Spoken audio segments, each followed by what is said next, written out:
সুন্দর এই বনটির নাম সুন্দরবন। বনটি যেন ছবির মতোই সুন্দর। সবুজ গাছপালা, পাহাড়, নদী, ঝর্ণা সবকিছুই যেন বনটির সৌন্দর্যকে আরো দ্বিগুণ রাঙিয়ে দিয়েছে। এই বনেই বাস করত ছোট্ট মিষ্টি মেয়ে টুনটুন। টুনটুনের আপন বলতে ছিল শুধুই তার মা আর কুড়িয়ে পাওয়া খরগোশ। টুনটুনের প্রধান নেশা ছিল ছবি আঁকা।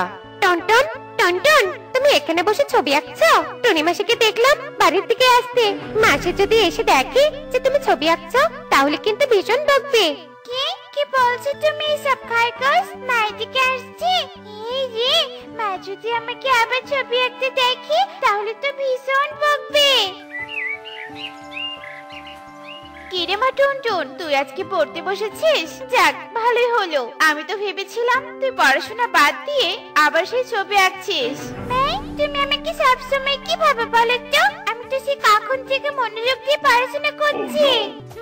মাকে মিথ্যে বলছিস তাই না? তুই যে আমাকে মিথ্যে বলতে গেলে ধরা পড়ে যাস তা কি তুই জানিস না? মনোযোগ দিয়ে পড়াশোনা কর। টুনি মেয়েকে ধমক দিয়ে পাশের ঘরে চলে যায়।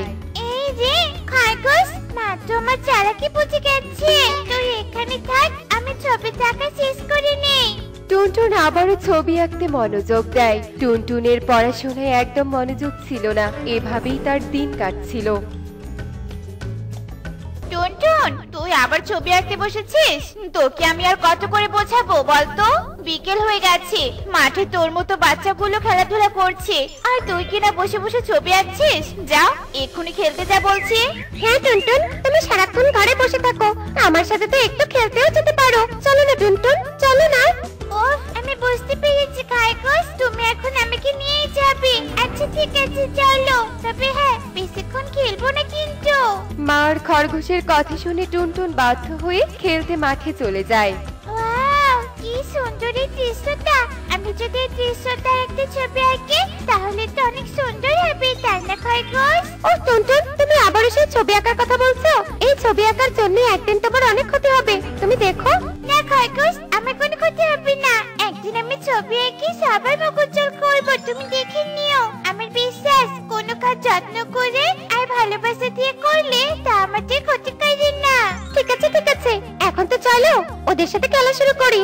এরপর খরগোশ আর টুনটুন সবার সাথে মাঠে খেলতে যায়। এভাবেই সন্ধ্যা নেমে আসে। চারদিকে কিছুটা আধার নেমে এসেছিল। যেই আধারে খরগোশ আর টুনটুন বাড়িতে চলে আসে। এই যে, আমার পরীক্ষাতে সময় এসে গেছে। আর কদিন পরে তো আমার পরীক্ষা, কিন্তু আমি তো এখনো কিছুই পড়িনি। তুমি কিন্তু একদম ঠিক করছো না টুনটুন। মাসিমার তো তোমাকে নিয়ে কত স্বপ্ন। আমি কি করবো বলো খরগোশ? আমি যে সারাক্ষণ ছবি আঁকতে ইচ্ছে করে। না টুনটুন, তোমাকে পড়াশোনায় মনোযোগ দিতে হবে। খরগোশ এভাবেই টুনটুনকে পড়াশোনায় মনোযোগ দেওয়ার জন্য বোঝাতে থাকে। এভাবেই আরো দিন কাটতে থাকে। দেখতে দেখতে টুকির পরীক্ষা চলে আসে আর রেজাল্ট বের হয়। মজা কি মজা, টুনটুন এবারও পরীক্ষায় ফেল করেছে। কিন্তু আরে টুনটুন, তুই কি আমাকে দেখেও কিছু শিখতে পারিস না নাকি? আমাকে দেখ, আমি এবারে পরীক্ষায় প্রথম হয়েছি। এই, তোরা আমার বন্ধুকে নিয়ে এভাবে হাসছিস কেন? হ্যাঁ, খবরদার বলে দিলাম, আমার বন্ধুকে নিয়ে কোনো বাজে কথা বলবি না। তোরা আমার বন্ধুর মতো ছবি আঁকতে পারবি? কেন রে কেন? তোর বন্ধুকে নিয়ে বাজে কথা বললে কি হবে শুনি? আমাদের মারবি? আর ছবি আঁকা কি এমন কাজ? ও এত ছবি এঁকে কি করতে পেরেছে শুনি? ফেল করে আবার বড় বড় কথা।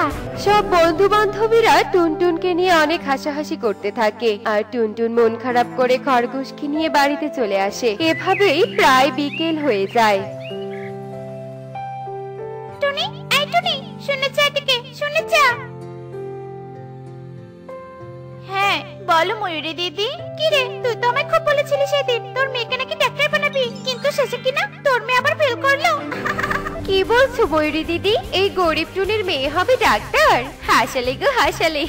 যে কিনা প্রত্যেক বছর ফেল করে সে কিনা হবে ডাক্তার? কি বলছো? টুনটুন আবারও ফেল করেছে? আমি তো এখনো বাড়িতেই যাইনি। না কা, মনে হয় জানি না।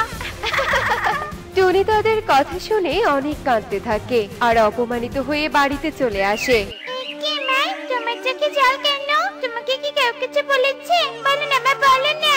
তুই থাকতে আবার কেউ কটু কথা বলবে না? তোকে নিয়ে কত স্বপ্ন ছিল আমার।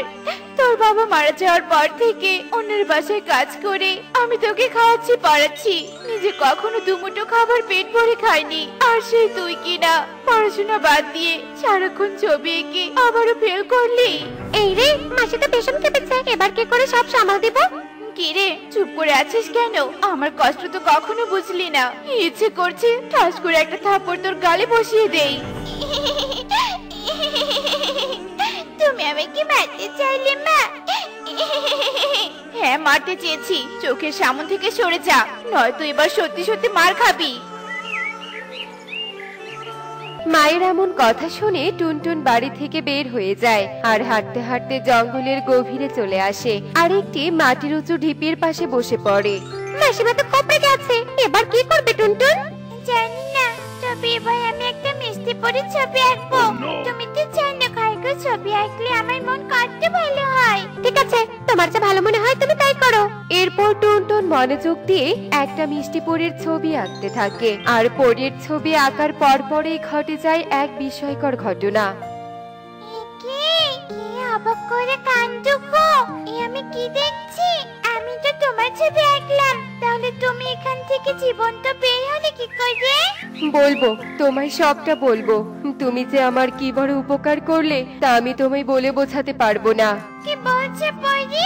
আমার খুলে বলো তো সবটা। ওই যে ওই মাটির ঢিপিটা দেখছো, সেখানেই এক শয়তান তান্ত্রিক আমায় বন্দি করে রেখেছিল আর আমার জাদুই কাঠি নিয়ে পালিয়ে গেছে আর বলেছে যদি কোনো ভালো মনের পাখি মনের মাধুরী মিশিয়ে আমার ছবি আঁকে তাহলে আমি মুক্ত হব সেই ছবির মাধ্যমে। ও, এবার বুঝেছি পরি। আমি তোমার ছবি এঁকেছি জন্য তুমি মুক্ত হলে। হ্যাঁ টুনটুন, তুমি আমায় বাঁচালে। তুমি তো আমায় কোনোদিন দেখোনি, তবুও দেখো কত নিখুঁত ভাবে আমায় আঁকলে। সৃষ্টিকর্তা হয়তো এটাই চেয়েছিলেন। কিন্তু টুনটুন, তুমি এই খরগোশ সহ এই গহীন জঙ্গলে কেন? পরীর কথা শুনে টুনটুনের মন ভীষণ খারাপ হয় আর টুনটুন পরীকে সবটা খুলে বলে। আহা টুনটুন, কষ্ট পেও না, তবে একটা কথা মাথায় রাখবে, জীবনে ছবি আঁকাই সব না। তোমাকে তো পড়াশোনাও মনোযোগ দিয়ে করতে হবে, তোমার মায়ের স্বপ্ন পূরণ করতে হবে।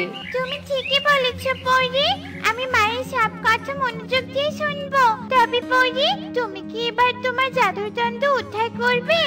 না টুনটুন, আমি যে ওই জাদুই দণ্ড উদ্ধার করতে পারবো না, কারণ ওই শয়তান তান্ত্রিক জাদুদণ্ডটা এক পটল ঘরে লুকিয়ে রেখেছে।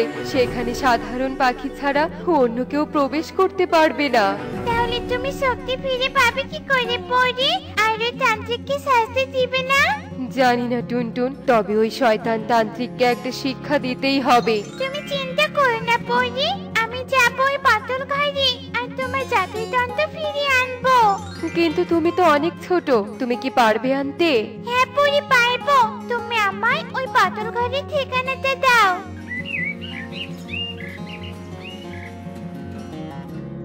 এরপর পরীর কথা মতো টুনটুন চুপি চুপি সেই পটল ঘরে যায় আর তান্ত্রিকের চোখ ফাঁকি দিয়ে সেই জাদুই দণ্ডটা চুরি করে আনে। এই তো আমার জাদুই দণ্ড। তোমায় অনেক ধন্যবাদ, তুমি এত ছোট হয়ে আমার অনেক বড় উপকার করলে। এবার ওই তান্ত্রিককে উচিত শিক্ষা দিব। তার আগে এই সোনার মোহরগুলো নিয়ে বাড়িতে যাও, আর হ্যাঁ, মায়ের কথা মেনে চলবে কিন্তু।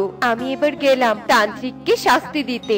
এরপর পরি চলে যায়। দেখলে খরগোশ, তুমি বলেছিলাম না একদিনের ছবি আঁকার জন্যই কাজে উপকার হবে। হ্যাঁ টুনটুন, তুমি একদম ঠিক বলেছো। এখন চলো, মাসিমা নিশ্চয়ই চিন্তা করছে। এরপর তারা বাড়িতে চলে যায় আর টুনটুন তার মাকে সবটা খুলে বলে আর টুনিও তার মেয়ের কথা শুনে অনেক খুশি হয়। এরপর তারা অনেক সুখে শান্তিতে দিন কাটাতে থাকে। এমনই সব মজার মজার শিক্ষণীয় টুনি পাখির গল্প দেখতে আমাদের সাথেই থেকো। আর গল্পটি কেমন হয়েছে তা কমেন্টে জানাতে ভুলো না কিন্তু। Bye bye. টুনি মাসি, ও টুনি মাসি, এক্ষুনি আমার জন্য পায়েস বানিয়ে নিয়ে এসো টুনি মাসি। একি আমাকে ডাকছে? এক্ষুনি না গেলে তো তুলকালাম বাজিয়ে দিবে। না না, গাছে না হয় পরে পানি দিব, আগে ইকরির কাছে যাই। এই নাও ইকরি, তোমার পায়েস। একে টুনি মাসি, পায়েস নিয়ে আসতে তোমার এত দেরি হলো কেন? একটা কাজও তুমি সময় মতো করতে পারো না। বাবা যে তোমাকে কাছে কেন রেখেছে কে জানে। ইকরির কথা শুনে টুনি অনেক কষ্ট পায় আর তখনই সেখান থেকে চলে যায়। ঠিক তখনই সেখানে ঈগল চলে আসে। কি হয়েছে রে মা, তুই এভাবে চিৎকার করছিস কেন?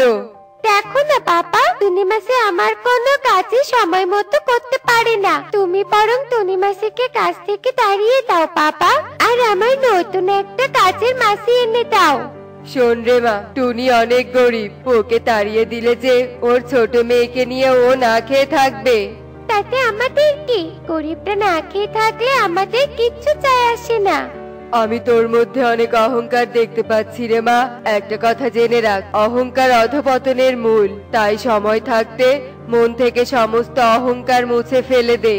যাক বাবা, আজকের মতো কাজ শেষ। যাই, এখন বাড়িতে চলে যাই। মেয়েটা হয়তো স্কুল থেকে বাড়িতে চলে এসেছে। এরপর টুনি বাড়ির দিকে চলে যায়।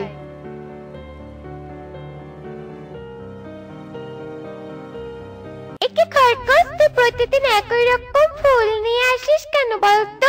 অন্যরকম কোনো ফুল খুঁজে আনতে পারিস না নাকি? যত সব! বাবা যে কেন তোদেরকে বেতন দেয় কে জানে। চলে যা এখান থেকে। এরপর খরগোশ ছানা সেখান থেকে চলে যায় আর এভাবে দেখতে দেখতে সেই দিন কেটে যায়।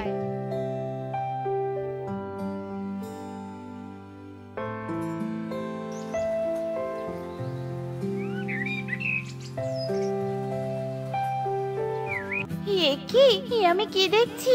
আমার উঠোনে এত সুন্দর ফুল গাছ এলো কোথা থেকে? তাছাড়া এরকম ফুল তো আমি এর আগে কখনো দেখিনি।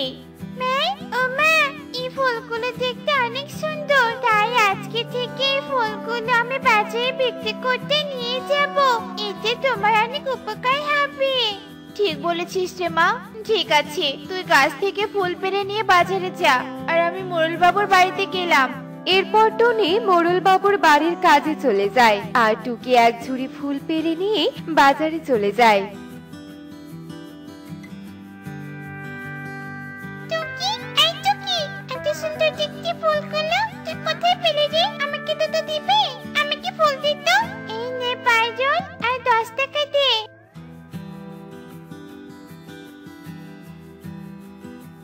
আরে বাহ, এরকম ফুল তো এর আগে কখনো দেখিনি। এই মেয়ে, আমাকে এক ঝুড়ি ফুল দে তো।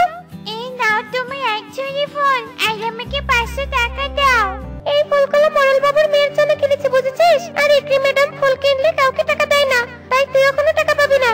না না খরগোশ না, আমাকে টাকা দিতেই হবে। ফুল বিক্রি করে আমি আমার মায়ের পাশে দাঁড়াবো, তাই টাকা ছেড়ে আমি কোনো ফুল দিতে পারবো না। টুকির কথা শুনে খরগোশ ফুল না নিয়ে সেখান থেকে চলে যায় আর ইকরিকে গিয়ে সব কথা খুলে বলে। কি? ওই ফুলওয়ালির এত বড় সাহস! ও কি না আমাকে ফুলটা এনে, তবে আমাকে ফুল না দেওয়ার শাস্তি এবারও হাড়ে হাড়ে বুঝবে। এরপর দেখতে দেখতে রাত হয়ে যায়।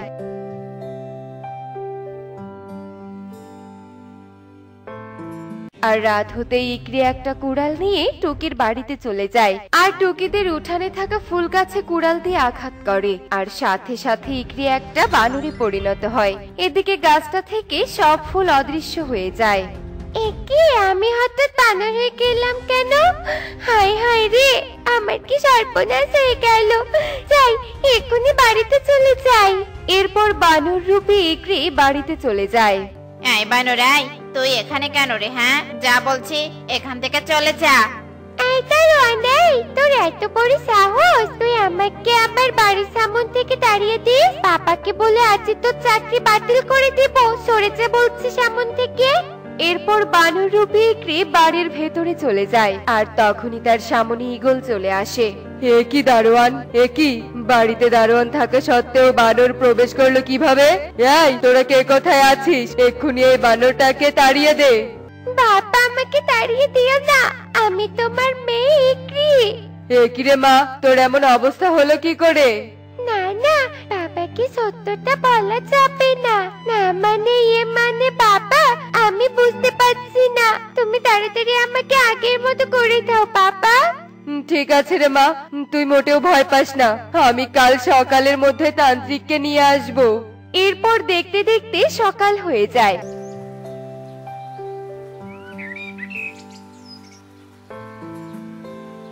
আর সকাল হতেই তান্ত্রিককে ডেকে আনা হয়। সত্যি করে বল রে মা, তোর বানর হওয়ার রহস্যটা কি? তা না হলে যে আমরা তোকে সুস্থ করে তুলতে পারবো না। তান্ত্রিকের কথা শুনে বানররূপী ইকরি অনেক ভয় পেয়ে যায় আর তান্ত্রিককে সব কথা খুলে বলে। আশ্চর্য ফুলের গাছ, তার মানে আমি যে জাদুই ফুলটা হারিয়ে ফেলেছিলাম সেই ফুল থেকে গাছ হয়েছে, আর সেই গাছকে কেউ আঘাত করলে গাছের অভিশাপে সে বানর হয়ে যাবে। তান্ত্রিক বাবা, এখন তাহলে আমার মেয়েকে মুক্ত করার একটা উপায় বলে দিন। উপায় একটা আছে, আর সেটা হলো ইকরিকে সেই ফুল গাছকে যত্ন আর ভালোবাসা দিয়ে গাছে ফুল ফোটাতে হবে, তবেই সেই গাছের অভিশাপ থেকে মুক্তি পাবে। ঠিক আছে তান্ত্রিক আঙ্কেল, তবে আমি আবারও ওই গাছে ফুল ফোটাবো। বাবা, ও বাবা, তুমি আজকে আমাকে ওই গাছের পাশে থাকার ব্যবস্থা করে দাও। এরপর ঈগল সেই ফুল গাছের পাশে একটা গাজর বাড়ি বানিয়ে দেয় আর বানররূপী ইকরি সেই বাড়িতে থেকে ফুল গাছের যত্ন নিতে থাকে। আমি যে ফুল গাছটা থেকে হঠাৎ করে ফুলগুলো অদৃশ্য হয়ে গেল কেন? ফুলগুলো থাকলে ফুল বিক্রি করে আমি একটা খেলনা পুতুল কিনতে পেতাম। কাঁদিস না রে মা, মোড়ল বাবু টাকা দিলে এবার তোকে আমি একটা পুতুল কিনে দিব। আরে, সামান্য একটা পুতুলের জন্য তোকে কাটছে, আর আমার জন্য ওদের ফুল গাছটা থেকে ফুলও চলে গেছে, তাই আমি আজ একটা তোকে খেলনা পুতুল এনে দিব। এরপর বানররূপী ইকরি বাড়িতে চলে যায় আর নিজের খেলনা থেকে একটা পুতুল এনে টুকিকে দেয়। দেখেছি মা, দেখেছি এই বানরটা আমাকে কত সুন্দর একটা পুতুল এনে দিল। বানরটা খুব ভালো মা, তোমাকে অনেক ধন্যবাদ বানর। খেলনা পুতুল পেয়ে টুকি অনেক খুশি হয়ে যায়। এদিকে বানররূপী ইকরির মন থেকে অহংকার দূর হওয়ায় তার আগের রূপ সে ফিরে পায়। এদিকে ফুল গাছও তার যত্নে সন্তুষ্ট হয় আর আবারও গাছটা ফুলে ভরে যায়। এ কি ইকরি, তুমি এভাবে বানর হয়েছিলে কেন? ইকরি টুনিকে সব কথা খুলে বলে। ঠিক তখনই সেখানে তান্ত্রিক ও ঈগল চলে আসে। ওই তো, আমার মেয়ে গাছে ফুল ফোটাতে পেরেছে আর মুক্তও হয়ে গেছে। শোনো সবাই, ওই গাছ অনেক উপকারী। এই গাছের ফুল যে কোনো রোগ সারাতে পারে, তাই এই গাছে আঘাত নয় বরং যত্ন করতে হবে। যে আমাদের উপকার করে তাকে অবশ্যই যত্ন আর ভালোবাসা দেওয়া উচিত, তাই আজ থেকে বনে সবাই এই গাছকে যত্ন করবে। দেখলে তো বন্ধুরা, অন্যের ক্ষতি করার চেষ্টা করলে নিজের ক্ষতি হয়, তাই আমাদের অন্যের ক্ষতি করা উচিত নয়। এমনই সব মজার মজার শিক্ষণীয় টুনি পাখির গল্প দেখতে আমাদের সাথেই থেকো। আর গল্পটি কেমন হয়েছে তা কমেন্টে জানাতে ভুলো না কিন্তু। Bye bye.